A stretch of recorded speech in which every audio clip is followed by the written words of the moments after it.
Hello everyone and welcome back to Sportsian. IPL is back and so here we are. Joining me is Vignesh. Hi Vignesh. Hi, Himant. How are you? You must be pretty happy wearing a CSK jersey.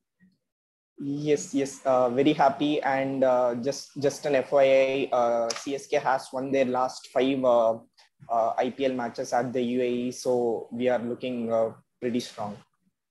Yeah. I mean, there are some teams, they got their packages bang on, and there are teams that really got their packages very opposite, quite opposite. Now, let's talk about CSK. I mean, I feel that they are a different side than 2020 CSK. I think they've really let that shadow go away. I think pretty much everybody seems settled now.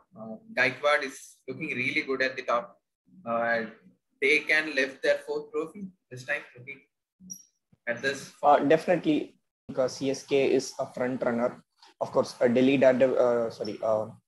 Capitals is also in a very hot run, but I think coming into the playoffs, CSK will definitely have an edge over Delhi Capitals, especially considering MI might not make it. We'll talk about that. But I think the pitchers as well are suiting the bowlers. Chahar and Thakur. They've been decent enough for CSK. And not to forget the man himself, Dhoni. I mean, he's getting his field placements right. Bowling changes. It was pretty phenomenal against MI, where they didn't. They were down, done and dusted, buried down some 10 feet down the ground. But somehow MI has messed it up all around. Yes, I think the key for CSK this year has been the momentum. They had a brilliant first leg of the IPL, but even though there might have been, like a 5-month gap in between, CSK still has got that momentum. And an important part of that, I think, is MSD has found his right combination. Moeen Ali giving a brilliant balance in that number 3, which I think, and of course the openers has clicked superbly for CSK, which it didn't last time. Yeah, and moving on to another resurgent team that is like making everybody's head turn. Kolkata Knight Riders. I mean, they're pretty famous for their opening batsmen. I mean, they back in 2012, 13, 14, they threw everybody in shock when they promoted Narain to open the batting, and he just went berserk. And I think this time around they found a really good batsman to open, and it's Venkatesh Iyer. So.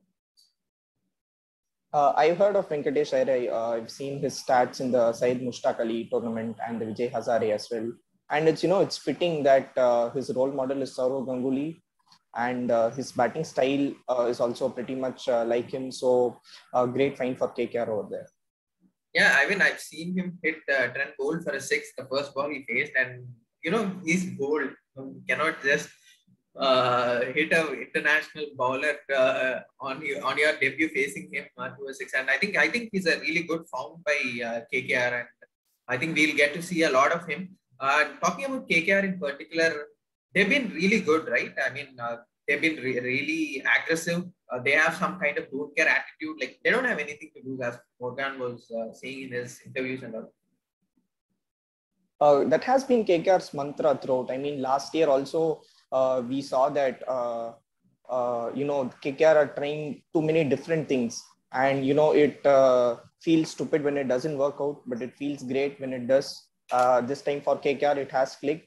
But more importantly, I feel KKR's turning point has come with the turn of Varun Chakravarti. He has been absolutely brilliant. As a bowler who gives the edge. Before it was Narain, but then for quite some time Narain has lost his Midas touch, but now it's gone to Varun Chakravarti. And I feel that he's the only player from the Indian T20 squad who's in like a pretty decent form.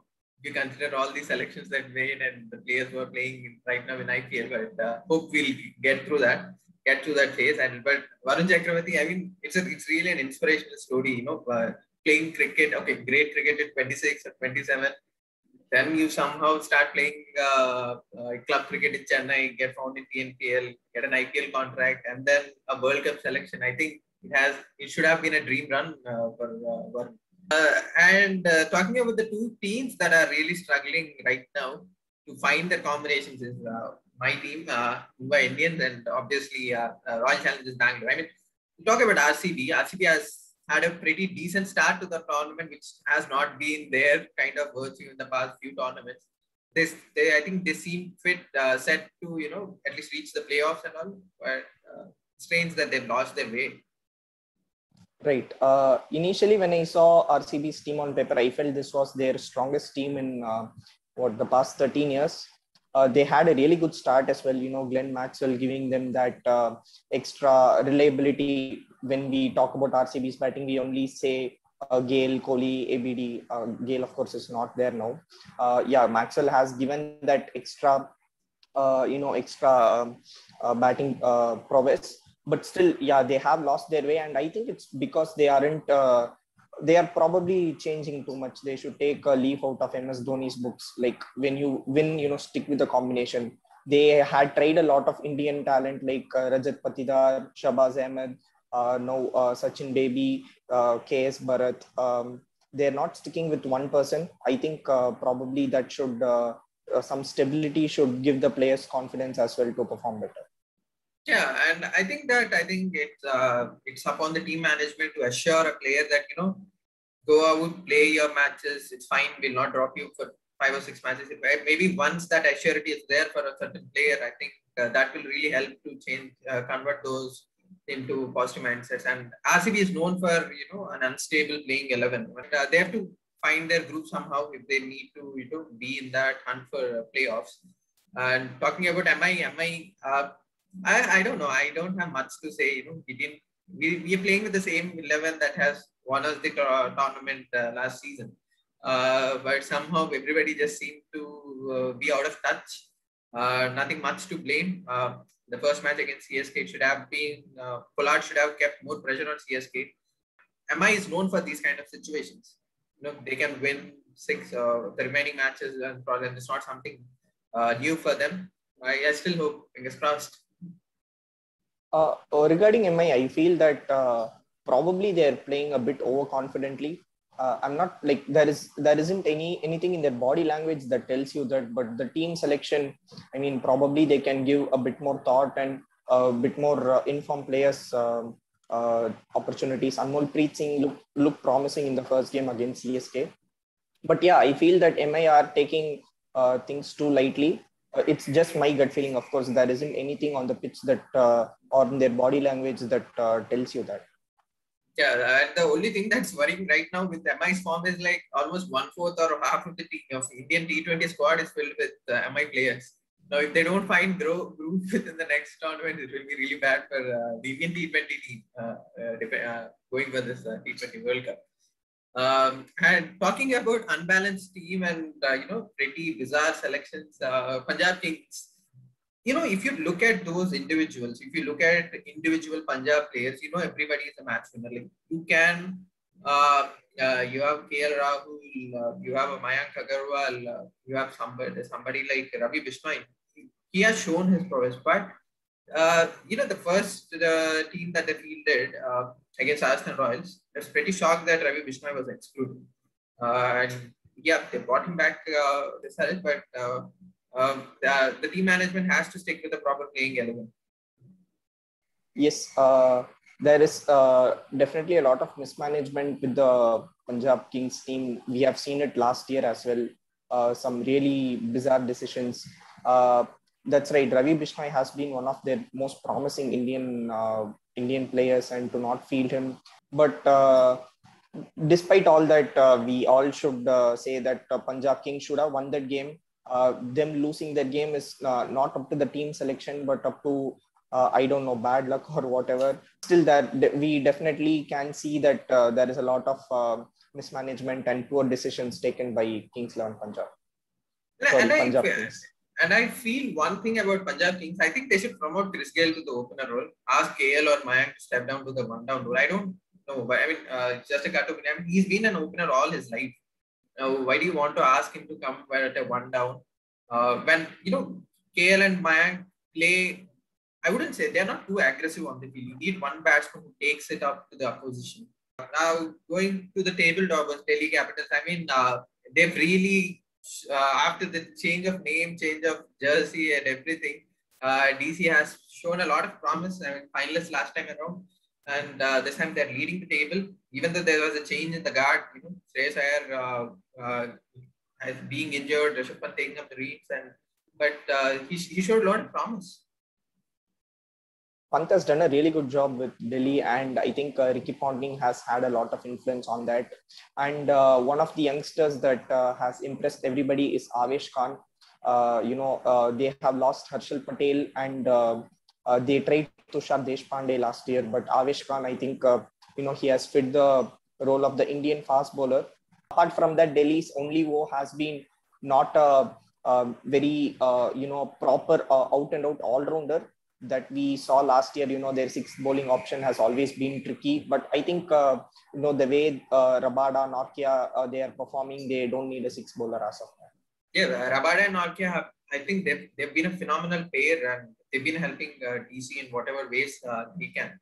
And if I don't think it's difficult for them to reach finals this time. Shreyas Iyer has been in good form after since his return, and that too makes a statement to the Indian cricket team whether they should still make him sit as a traveling reserve or include him in the playing team or the player selection.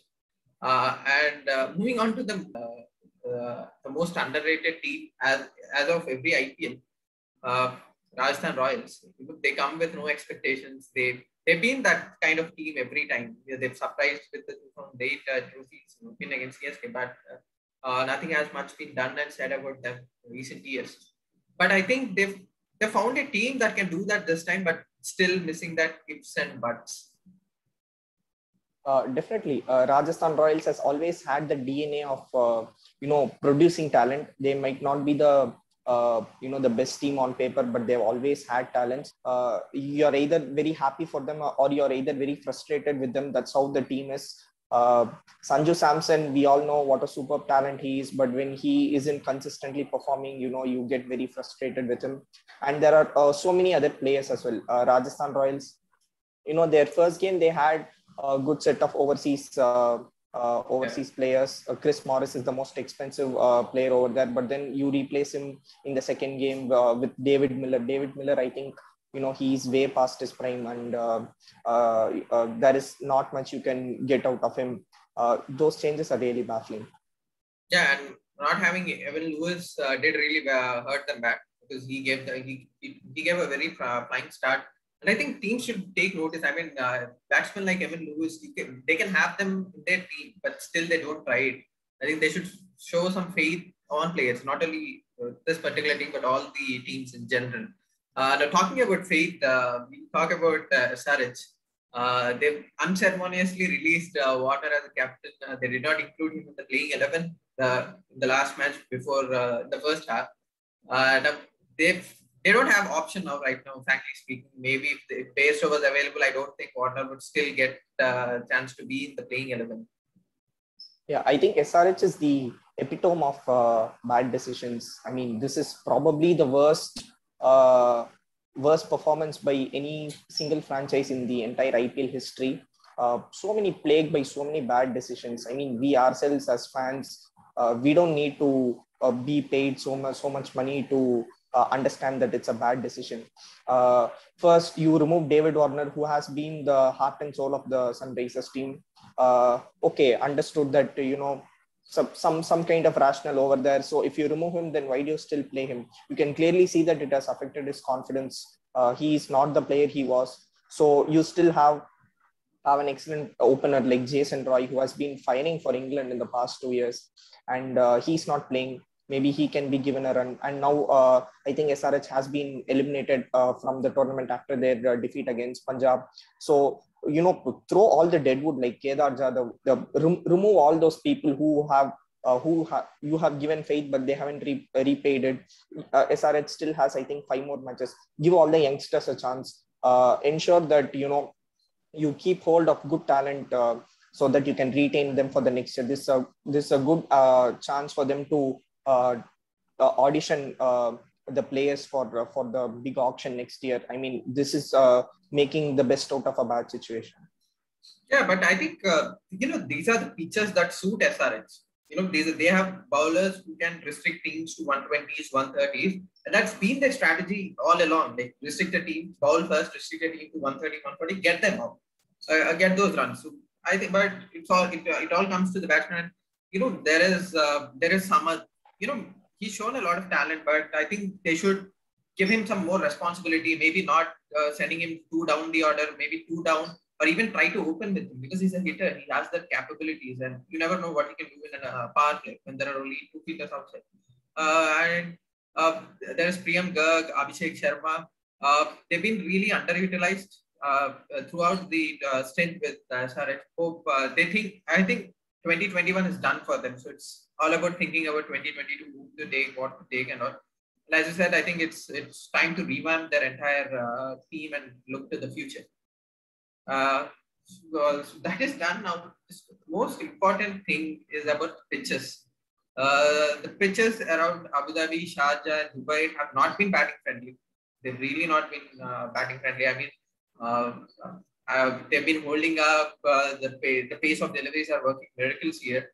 So, and the T20 World Cup is going to be held in these kind of pitches. Now, how do you think the international teams or international team management should look into this phase? I think somehow the international teams have already judged the pitches well. A lot of teams have a lot of spinners. They haven't gone with much of pace options. So I think the international teams are equipped to deal with these slow pitches. But more importantly, when you look at the fans' point of view, this has probably been the most boring IPL ever. It's not because there is, of course, the lack of continuity has played, but I feel that the not only the UAE, like even the India leg, especially the Chennai leg, the pitches were very bad. It's not only because the games are low scoring. I'm not saying that's why because it's boring, but there isn't much competition. I mean, when a team gets bundled out for 100 runs or 110 runs, that the batting team is going to take its time and score it no matter what. There have been low scoring IPLs. I remember the 2009 edition in South Africa. They were low scoring, but they were extremely competitive as well. But this year it's not, and I definitely feel teams like Mumbai and SRH have been hard done by because they played their first 4 games in Chennai. I feel that is that has skewed the results in other teams' favor, and the quality of the pitches need to be improved definitely. Yeah, even Kevin Pietersen was stating yesterday after SRH and Punjab's match. Is this what people want? I mean, you cannot deny that T20 is a batsman's game. It's not a bowler's game. People don't come to see wickets or see bails running out. So it's obviously a franchise cricket. It's a batsman's game, and I think we should have better pitches, at least for the case of entertainment. That's our view on the week after the restart. There have been lot many surprises and lot many disappointments also happening on the field. So let us know what was your biggest disappointment or what was your biggest surprise in the first week, and we'll see you soon next week.